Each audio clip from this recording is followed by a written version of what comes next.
Creemos firmemente en condenar la intolerancia, rechazar el fanatismo y toda clase de violencia, porque son contrarios a la razón y denigrantes para todos. Por eso continuamos haciendo Escuadra y Compás. Bueno, estamos escuchando un tema de la banda Alquimia. El tema se llama Temple, dedicado a Facha Martín, que nos pidió por nuestro contacto por el WhatsApp que le pasara el tema, así que se lo pasamos para él, se lo dedicamos. Tenemos un mensaje de Daniel que nos agradece por las notas que hicimos acerca de Norma Godoy y recordar aquel pasado político, aquel evento, cómo se sortió la justicia, la decisión popular a través de un cambio de nombre, ¿no? Si quieren comentamos más de Norma Godoy, yo me la acuerdo bien porque era de Mar del Plata y yo vivía ahí en esa época. Estuvo acusada, no me consta que haya estado condenada por ninguna de estas cosas, pero estuvo acusada del tráfico de bebés, robo de automotores y en la época de auge del cartel de Juárez ella viajaba seguido a México. Bueno, estas son las cosas que le hicieron famosa en toda la zona, ¿no? Y tenemos que decir que fue elegida democráticamente, sí, a pesar de ello, por cómo funciona el sistema. Por la lista Sábana. Es decir, más que famosa, era tristemente célebre. No sé qué será de su vida hoy en día, seguramente ya no está en la política, ¿no? Pero en este país, y en cualquier país, pero en este especialmente, es muy, muy importante tener memoria y acordarse de las cosas que pasaron y de los personajes, ¿no? Seguramente estará fuera del ámbito político, o a lo mejor fuera del país como embajadora, nunca sabemos. Bien. ¿Qué tenemos, Roberto, para hablar hoy con el público? Bueno, estamos hablando de historia, ¿no? De la historia de Norma Godoy. Por ahí podríamos hablar de historias un poquito más agradables. Siempre en este programa tratamos de hablar de actualidad y de temas históricos y hacerlo de manera amena para que usted se pueda enganchar, mandar preguntas, consultas o acotaciones, agregar cosas que por ahí nosotros no sabemos y que podemos agregar a nuestro programa. En este caso tiene que ver con historias de la masonería en el mundo. Hay un libro que fue escrito por un señor que se llama Jasper Ridley. El libro se llama Los masones, la sociedad secreta más poderosa de la Tierra. Y lo aclaro esto porque, primero para citar la fuente, y segundo porque esto que voy a leer, por ahí alguien que toma la emisión empezada, cree que lo estoy diciendo yo. No, esto está en un libro, no soy tan inteligente como para decir todo esto que dice Ridley y tampoco estoy tan documentado. Voy a tomar una parte. Él describe en algunos capítulos del libro largamente la evolución de la masonería en distintos países, por supuesto empezando por la Gran Logia de Inglaterra en 1717, se remonta mucho más allá. Él habla de que las primeras logias masónicas especulativas, no las de los constructores de catedrales, sino las de los constructores de ideas, ya venían desde el siglo anterior, desde el siglo XVII, desde el 1600, y tiene que ver esto con todo lo que pasaba en el 1600 a nivel científico, la caída del paradigma aristotélico, el surgimiento de pensadores y científicos como Galileo Galilei, que tiraron abajo el tema del geocentrismo, bueno, todos los cambios de pensamiento que surgieron en el siglo XVII, y que tuvieron impacto en el surgimiento de sectores que alentaban el libre pensamiento como la masonería. Hace poco justamente estuve leyendo sobre Descartes y la revolución que fue en el pensamiento a través de su obra, cómo cambiar del geocentrismo, partiendo del modelo que tomó Galileo, para meterlo dentro de la sociedad con su discurso de método y las teorías que llevaron al libre pensamiento actual, que estaba muy basado en las pequeñas sociedades que hacían el conocimiento, que eran también las que lo forjaban dentro de los talleres, dentro de las reformas económicas de la ciudad. Una de las consecuencias del pensamiento de Galileo en lo inmediato, porque la consecuencia mayor viene un poco después y es con Newton, pero una de las consecuencias más inmediatas son Descartes, por un lado, que aplicando muchísimo de estas cosas del mecanicismo que surge con Galileo y que es el nuevo paradigma que reemplaza al aristotelismo, por ejemplo, hacia la ciencia médica, y Hobbes hacia la ciencia política, por ejemplo, entre otras, tomando como una maquinaria uno el cuerpo humano, otro el cuerpo del aparato del Estado. Fueron los primeros que empezaron a estudiar todo eso, y bueno, eso hizo que mucha gente que quería profundizar en los sistemas del libre pensamiento y que estaban realmente frenados por la Iglesia defendía el paradigma aristotélico y le costó muchísimo a la sociedad superar eso. Uno de los modos en que tenía gente que quería avanzar en esto era incorporarse a grupos, logias masónicas, en las cuales se podía discutir de cualquier tema, en las cuales habría un culto hacia el libre pensamiento, ¿no? Hacia la ciencia, hacia todo aquello que fuera científico. Claro, Sí. justamente de esta época estamos hablando que el pensamiento que estuviera, elegían cualquier pensamiento que no fuera con la iglesia, era justamente una palabra que venía derivado de herejía. Claro. Que era elegir algo que no era lo que decía Dios. Sí. En esa época en las universidades se decía, ¿por qué tienen sabor las sustancias? Porque Dios quiso que las sustancias tuvieran un elemento saborioso que le daba sabor a las cosas.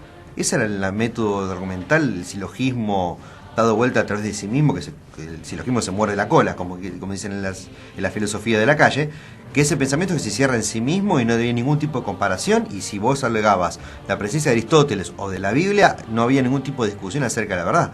Eso fue lo que rompe a Galileo con la pragmática, con la demostración del mecanicismo, y Descartes lo lleva al pensamiento, y el contrapunto con Locke lleva a Inglaterra también toda la conversación acerca de la verdad, y después aparece Francis Bacon unificando todo y formando la ciencia moderna que hoy llegamos. Muy interesante esto que traes a colación. Sí, lo que vos decís es la teleología. Todas las cosas pasan por algo, porque Dios las puso en el universo para algo. Cada cosa tiene una función y no la discutamos, porque si Dios la puso ahí, por algo está. Porque Dios es perfecto y porque garantiza Dios que es así perfecto, porque el mundo aristotélico era un mundo de perfección, efectivamente. Era un Es que mundo, los cuerpos eran redondos exactamente, las órbitas eran redondas exactamente. Cuando Copérnico empieza a tirar abajo todo eso, antes que Galileo, se viene abajo toda la perfección y era un escándalo, porque Dios era perfecto y el mundo era hecho a la imagen de Dios. Y no Lo que pasa es que en el pasado estaba muy bien, pero hubo como 800 años donde el que podía demostrar lo contrario era quemado como hereje. Exactamente. Así que era bastante difícil discutir cuando uno no tiene la antorcha de la estaca. Bueno, ese es aparentemente, por lo que señalan todos los estudiosos, el origen del secretismo, de por qué las logias masónicas eran secretas, porque te podía costar la vida en la hoguera, o la prisión, o lo que fuese.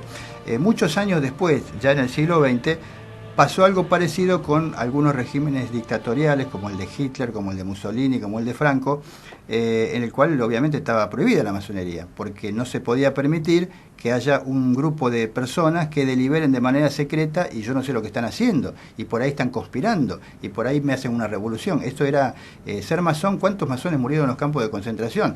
Siempre hablamos, por supuesto, por la gran cantidad mayoritaria de los ciudadanos judíos que padecieron eso. Hubo también muchos gitanos, homosexuales y masones. La masonería, de manera errónea, en muchos regímenes totalitarios se lo vinculaba con el comunismo, con la subversión, con lo que fuese. Y porque al estar al lado del libre pensamiento, claro, siempre estaba en contra, en la vereda de enfrente, claro, de cualquier régimen dictatorial. Bueno, ¿y qué pasaba en América Latina? Estamos hablando ya del siglo XIX.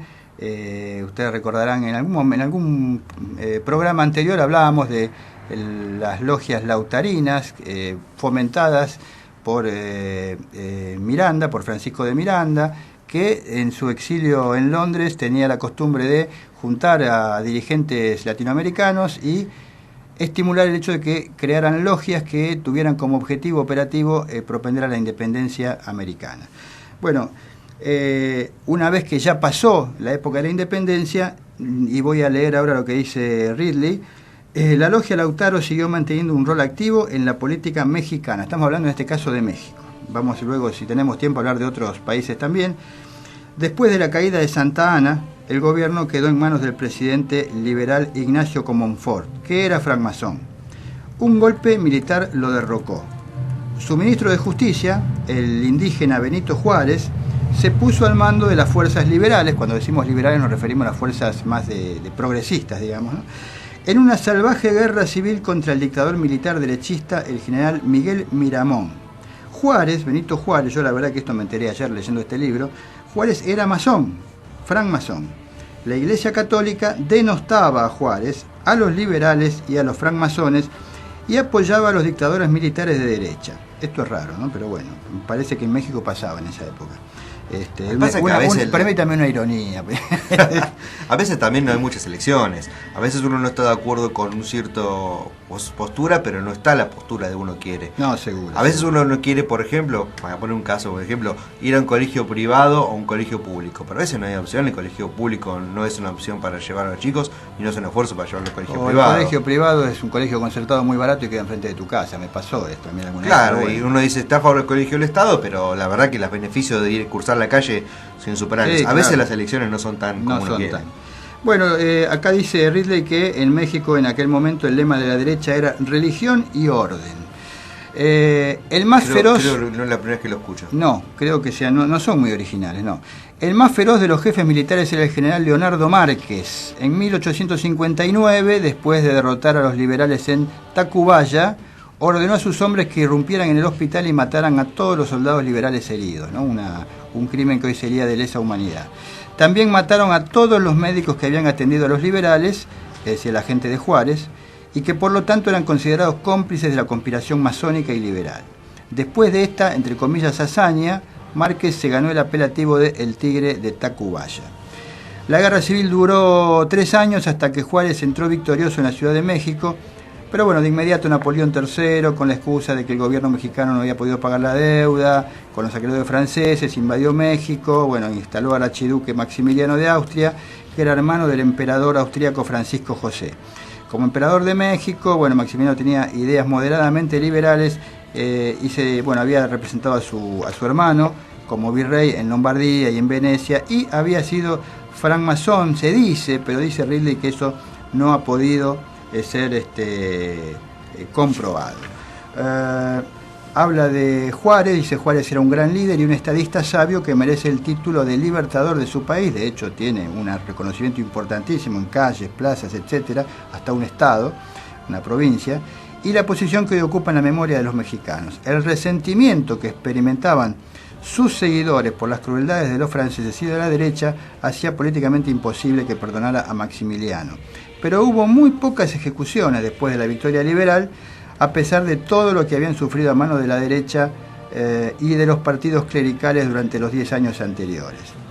El comandante más capaz y temerario de Juárez era Porfirio Díaz. Después de la partida de los franceses, Díaz arrebató la Ciudad de México a las fuerzas derechistas en la última gran batalla de la guerra. En 1872, a la muerte de Juárez, estalló una guerra civil entre sus seguidores y después de salvar milagrosamente su vida en varias ocasiones, Porfirio Díaz, resultó victorioso, se proclamó presidente y se aseguró ser reelegido con regularidad. De modo que gobernó durante 35 años, de 1876 a 1911, y Ridley agrega, Díaz era francmasón. No se sabe con certeza cuándo fue iniciado, pero como presidente de México aceptó el cargo de gran maestro de una de las varias organizaciones masónicas mexicanas, aunque jamás asistió a ninguna reunión de la Gran Logia de México. Es decir, el tipo estaba en una logia, pero no iba a los grandes encuentros de los masones mexicanos. La dictadura de Díaz fue apreciada, dice dictadura porque se reelegía y se reelegía y se reelegía, fue apreciada por comerciantes, inversores y gobiernos de Europa porque logró mantener la ley y el orden y garantizar la seguridad de los residentes extranjeros. En fin, temas que no sabíamos. En 1911 la revolución lo destituyó a Díaz, una revolución en 1911 lo destituyó, escapó a París. El líder de los liberales fue a partir de ahí un profesor intelectual moderado, Francisco Madero, también francmasón, otro más. Yo no sabía tampoco ni de Porfirio Díaz, ni de Juárez, ni de Francisco Madero. Madero también era francmasón, contaba con el apoyo de líderes campesinos revolucionarios como Pancho Villa y Emiliano Zapata, que estos no eran francmasones. Madero luego fue asesinado por el general Victoriano Huerta, sigue la historia. Yo no conocía todo esto de México. Las logias lautarinas que uno conoció aquí en el Cono Sur, San Martín aquí en Buenos Aires, O'Higgins en Chile y demás, luego en Perú también, etcétera, etcétera, sin ni hablar de Bolívar, en el norte del continente. Bueno, esto es una historia mexicana que tiene que ver con la masonería y forma parte de este bloque de la historia en el que compartimos con ustedes aquí en Escuadra y Compás.